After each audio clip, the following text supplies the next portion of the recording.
sou Patrícia Botti e está começando mais um Direito na Prática. Você já sentiu aquela vontade de mudar a aparência do seu corpo? E como que você escolhe um profissional para lhe ajudar a alcançar o seu objetivo? Vamos falar sobre os cuidados que você deve ter na escolha de um profissional de educação física e também de um cirurgião plástico. Acompanhe agora no Direito na Prática.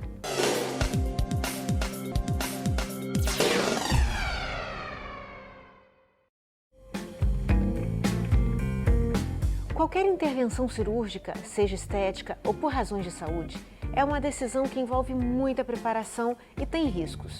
Por isso, a atenção na escolha do profissional é muito importante para que o resultado final saia como esperado. E eu converso agora com o Dr. André Obermüller, médico cirurgião, que vai nos falar um pouco sobre a profissão que ele escolheu. Doutor, após a concretização da faculdade de medicina, tem que fazer uma especialização. Como é que foi essa escolha na vida do senhor? Na minha foi bem por acaso. Eu ia fazer clínica médica, seria um médico clínico, mas no último ano da faculdade eu entrei numa cirurgia de urgência e me apaixonei pela cirurgia. Achei que medicina para mim era aquilo, salvar a vida rápido, né? E aí fui fazer cirurgia geral. Depois de concluir a cirurgia geral, fiz mais 3 anos de cirurgia plástica. E hoje é minha paixão, não consigo me imaginar fazendo outra coisa. Porém, para atuar, precisa de ter um registro. Sim, você tem que ter um registro de médico, né? E depois registrar suas especialidades no Conselho Federal de Medicina. Você tem que ter título de especialista em cada área em que vai atuar. E é importante que o paciente, quando ele vai procurar um médico, ele pesquise a respeito da vida pregressa desse médico? Eu acho que é essencial. O que esse médico traz de história é o que vai te dar de garantia, né, de cuidado, de atenção, de profissionalismo. A gente pesquisa hoje o cara que vai pintar a parede da nossa casa. Por que você não vai pesquisar o cirurgião que vai, né, cuidar de você? Então tem que pesquisar sim, principalmente com os amigos mais próximos, ainda é aquilo que tem maior valor, é o boca a boca. E existe algum órgão em que se pode pesquisar isso?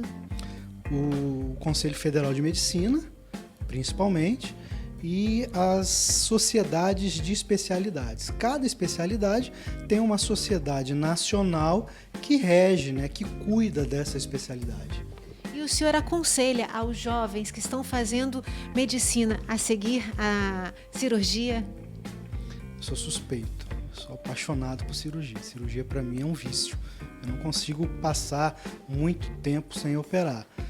Mas é para quem ama. A cirurgia é para aquele cara que não consegue se imaginar fazendo outra coisa. Você vai passar o resto da sua vida dentro de um centro cirúrgico. E aí eu pergunto, como é que é a rotina de um cirurgião? Então, a rotina de um cirurgião que gosta de operar, que leva a sério a sua profissão, é mais ou menos como a rotina de um atleta. Você tem que dormir cedo porque vai acordar cedo no dia seguinte, né? Você não vai beber, né? Tem que ter uma atividade física regular porque é puxado, a gente passa às vezes 10, 12 horas em pé na mesma posição operando, às vezes o mesmo paciente. Eu já entrei em cirurgia de 13 horas de duração. Então você se quer operar até uma certa idade, e a gente quer operar até o fim da vida, né? O professor Pitangui operou até depois dos 80 anos. Então tem que ter físico para aguentar essa rotina puxada. E é importante também ter uma retaguarda, ter bons assistentes, boa secretária, família compreendendo. A família talvez seja a parte mais sacrificada disso tudo, né? Porque já tive viagem cancelada porque tinha que voltar para o centro cirúrgico. Viagem que estava tudo certo, todo mundo dentro do carro, o telefone toca, acabou. Mas tira as malas do carro e eu vou para o centro cirúrgico. E cirurgia não se faz sozinho, então você precisa de uma equipe, né? A equipe do consultório, que dá todo o suporte para os pacientes, e a equipe do hospital, que dá todo o suporte para o cirurgião. Então eu dependo desde a menina que está limpando a sala de cirurgia, né, até o meu auxiliar que tem o mesmo padrão de conhecimento e de preparo que eu tenho. E tudo isso que o senhor está me falando faz o senhor feliz? Muito. Eu fico muito infeliz quando não estou operando. Então, se quer me ver nervoso é porque eu estou um tempo afastado do centro cirúrgico. Então vamos falar para quem está querendo fazer a cirurgia que venha, porque a felicidade está aqui. É o que a gente espera. Muito obrigada, doutor. Imagina, prazer. Nós vamos agora para um rápido intervalo e voltamos já já. Não saia daí. Direito na Prática, com Patrícia Botti. Oferecimento FDV, a Faculdade de Direito de Vitória. Taliev Gastronomia, a sua refeição saudável. SA Ambiental, prestando serviços especializados e atuando para um meio ambiente sustentável. E Centro de Evolução Profissional CEP, 22 anos preparando vencedores.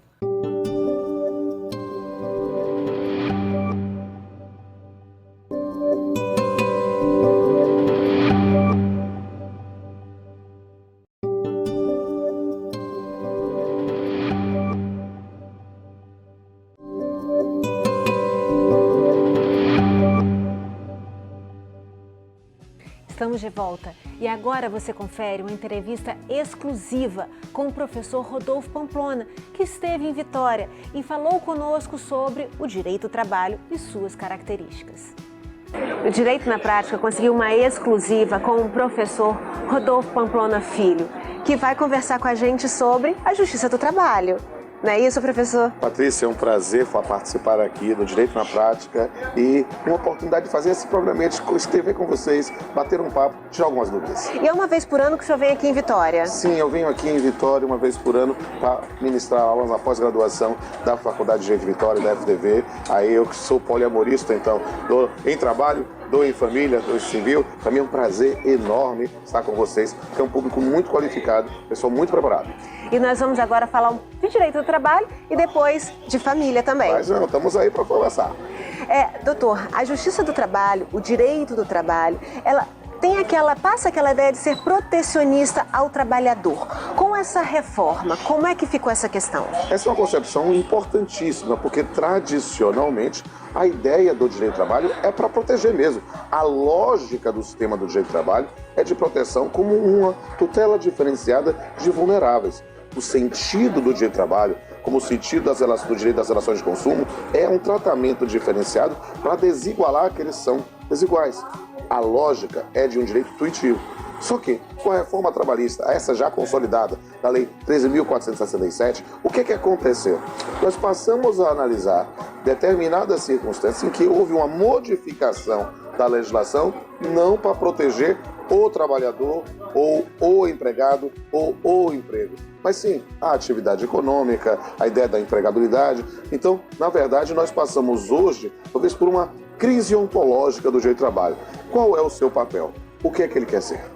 Até porque evita também as pessoas que não têm uma boa intenção ou uma boa índole de conseguir alguma vantagem sobre outras. Na verdade, essa é uma questão também que diz respeito ao processo do trabalho. Isso aí. Especificamente na ideia da instituição de ônus da sucumbência, quando se verifica, no caso concreto, uma postulação que não foi acolhida.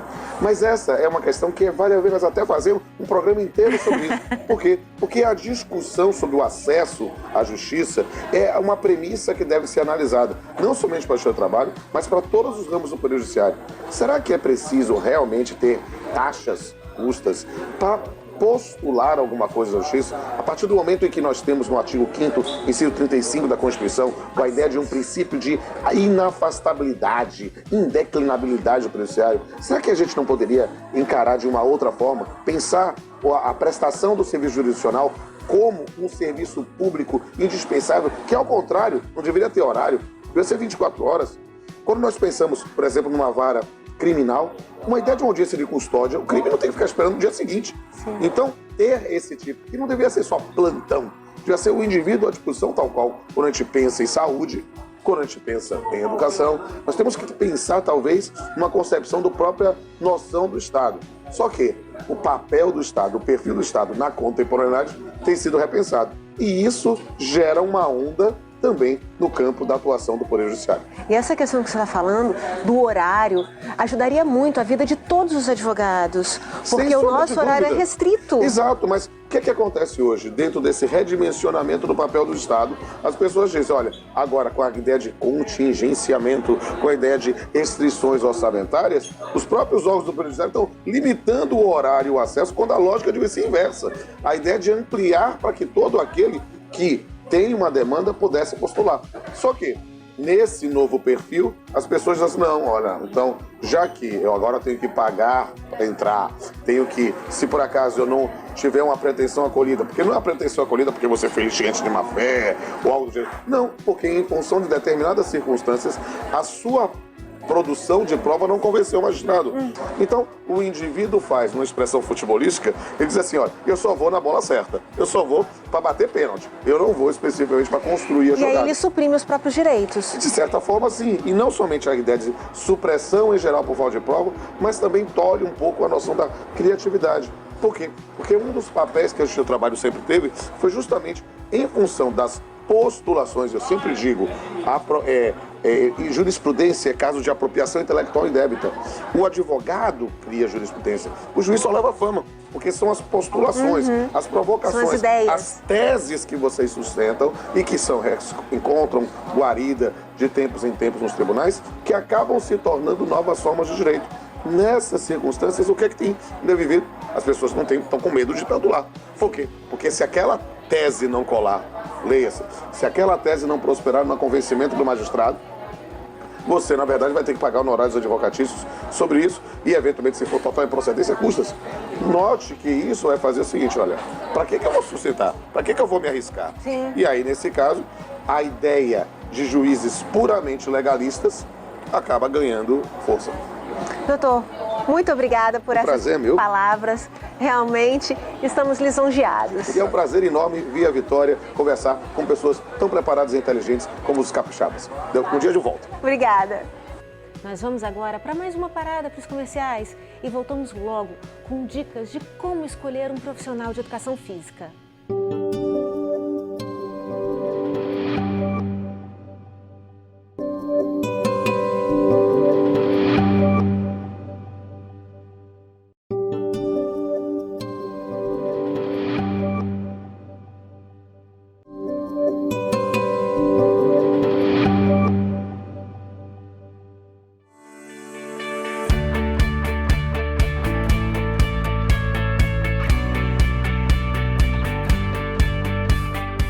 Cada vez mais estamos em busca de um estilo de vida saudável e, para isso, é importante a prática de exercícios físicos. E nessa busca, muitas pessoas procuram educadores físicos para orientá-las. E no momento da escolha do profissional, a pesquisa e informação são fundamentais. Laís, qual é a formação de um personal trainer? Para a gente se tornar um personal trainer, primeiro a gente precisa ter o curso de educação física, então eu preciso ser graduado em educação física, é o princípio aí básico para a gente poder começar a atuar como personal trainer. Não é necessário uma especialização para ser nominado personal? Não, não é necessário uma especialização. Existem algumas pós-graduações focadas na área de personal training, mas para atuação não é necessário, somente mesmo o diploma em educação física. E coach? Qual é a formação de um coach? No CrossFit, o coach, porque hoje em dia usa-se muito esse termo coach, né? No CrossFit, o termo é usado a partir do momento que você faz um curso de certificação da CrossFit. Então, a gente recebe o título de coach a partir do momento que você faz a certificação. Para eu ser coach, eu preciso também ser educador físico. Então, eu preciso ter o diploma em educação física e o curso da CrossFit Level 1, no caso. Essa certificação em CrossFit, ela é feita por alguma instituição, entidade, como é que é? Sim, a certificação da CrossFit ela é feita pela CrossFit. Hoje o curso já veio para o Brasil, então a gente consegue fazer esse curso aqui no Brasil, mas são ministrados por coaches americanos. Então são pessoas que vêm dos Estados Unidos justamente para aplicar esse curso pra gente. E não é a primeira certificação, depois daí tem outros níveis da certificação. Eu fiz o nível 1 e fiz o nível 2 da certificação. Então eu sou coach level 2 no meio do CrossFit, né? Beto, e como que o aluno pode se certificar que ele está realmente num CrossFit, cujo coach tem o level 1? Bom, primeiro ele tem que certificar que o box que ele vai está afiliado a CrossFit, tá? Segundo, ele tem que ver se os profissionais são coach level 1. Vai através do link da CrossFit e vai observar o nome se os nomes dos profissionais que lá trabalham estão certificados lá. Ele está seguro de que está fazendo com coach level 1. Mas explica pra gente o que é o CrossFit. O CrossFit, de uma forma bem popular, o box de CrossFit é uma academia de exercícios funcionais, onde a gente trabalha 3 grandes pilares, né? Que são os levantamentos de peso olímpico, os ginásticos e os exercícios cíclicos, tá? Aí formou um Greg Glassman, ele formou uma atividade que continha esses 3 pilares e nasceu o CrossFit. Ele fundou o CrossFit, foi o fundador. Nos Estados Unidos? Nos Estados Unidos. E aqui no Brasil? O CrossFit, tudo está ligado ao CrossFit lá de fora. Quando você paga para você ter um CrossFit aqui, você está trazendo a modalidade para cá, se tornou uma modalidade. Para você abrir um box de CrossFit, você precisa ser coach level 1. Mas aqui no Brasil, necessariamente, nem todos os boxes usam coach level 1 para dar aula. Mas um box que é totalmente regulamentado, com profissionais habilitados, para abrir, ele precisa de ter um coach level 1. Todos. Inclusive todos os boxes de CrossFit regulamentado pela CrossFit tem que ter um coach level 1 em todas as aulas. Mas no Brasil nem sempre isso acontece. Existe fiscalização aqui no Brasil? A fiscalização que existe no Brasil é o CREF, Conselho Regional de Educação Física, que permite que um profissional de educação física ministre aulas. Então, se um profissional de educação física ministrar aula que não seja level 1, ministrar aula dentro de um box de CrossFit, para o Conselho Regional tá ok, mas para CrossFit não, entendeu? Ele necessariamente tem que ter o level 1, no mínimo. Laís, e o que é um personal trainer?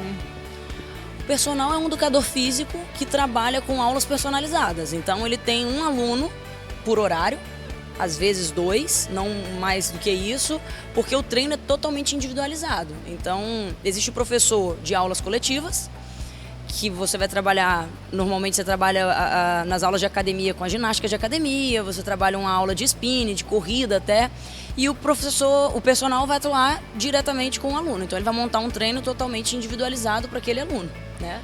Nós falamos que o coach e o personal, ambos eles são profissionais de educação física, eles têm que ter o curso de educação física.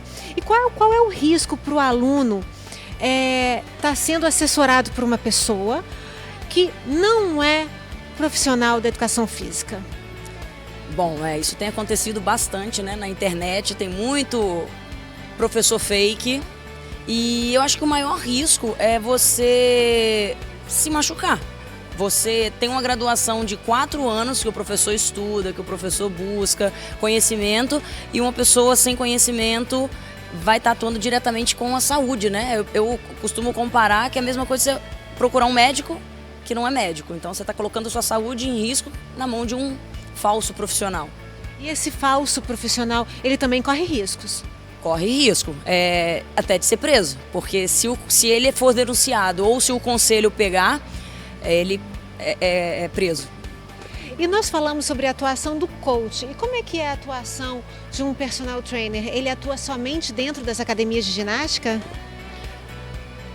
O personal trainer nada mais é que um treinador pessoal.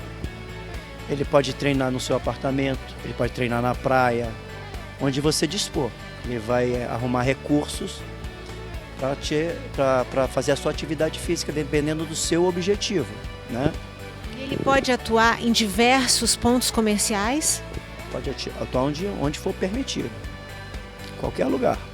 Praia, no prédio, na sua casa. Tá? Vai depender muito do objetivo que você tem, né?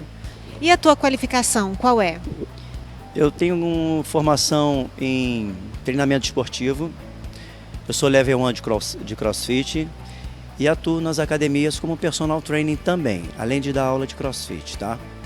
E atendo várias pessoas dentro de academia e dou movimentos do CrossFit dentro da academia. A gente não pode dizer que dá CrossFit na academia, tá? Porque CrossFit é uma marca, ok? Você só dá CrossFit dentro de um box de CrossFit, entendeu? E esses movimentos que você dá nas suas aulas de ginástica ajudam a acelerar o metabolismo? Com certeza. E aí acelera a queima? Exatamente. A minha aula de ginástica está muito voltada para o CrossFit. Então eu dou muito exercício do CrossFit nas minhas aulas de ginástica, porque eu dou aula de ginástica coletiva também nas academias. E a pessoa que tem uma lesão leve ou até o grau da lesão da pessoa, deixa ela fazer CrossFit? Na realidade, todos os exercícios do CrossFit são adaptados, tá? E se ela já vem com uma lesão, ela tem que tratar aquela lesão, não deixando de fazer atividade física, obviamente. E à medida que ela for desenvolvendo, ela vai readaptar e ela vai voltar a fazer o que ela não podia fazer antes, entendeu? Vai ter que primeiro fazer o tratamento e começar a trabalhar devagar. E a pessoa que normalmente faz exercícios de CrossFit na idade madura e na idade avançada, ela vai chegando com uma mobilidade maior, conseguindo fazer os movimentos do dia a dia com mais facilidade. Isso que o CrossFit traz? O CrossFit ele trabalha todas as qualidades físicas. Ela vai ter a melhor mobilidade, ela vai ter o melhor condicionamento, ela vai ter mais força, ela vai ter mais equilíbrio, ela vai ter todas as qualidades físicas desenvolvidas dentro do CrossFit. Então o idoso que faz CrossFit, ele quando for ao supermercado vai ter menos dificuldade, quando for pegar uma coisa que está em cima do armário, ter que abaixar para brincar com o neto, isso que o CrossFit traz para a qualidade de vida das pessoas? O CrossFit só trabalha com movimentos funcionais, então automaticamente vai melhorar muito a qualidade de vida de qualquer pessoa que faça o CrossFit, sendo ela nova ou mais velha. Muito obrigada. Laís, muito obrigada. Disponha. E assim, acaba mais um Direito na Prática. Gostou do nosso tema de hoje? Acompanhe as nossas redes sociais e vai lá e se inscreva em nosso canal do YouTube, Direito na Prática com Patrícia Botti. Alguma sugestão? Mande e-mail para tvdireitonapratica@gmail.com. Até a nossa próxima semana. Direito na Prática, com Patrícia Botti. Oferecimento FDV, a Faculdade de Direito de Vitória. Taliev Gastronomia, a sua refeição saudável. SA Ambiental, prestando serviços especializados e atuando para um meio ambiente sustentável. E Centro de Evolução Profissional CEP, 22 anos preparando vencedores.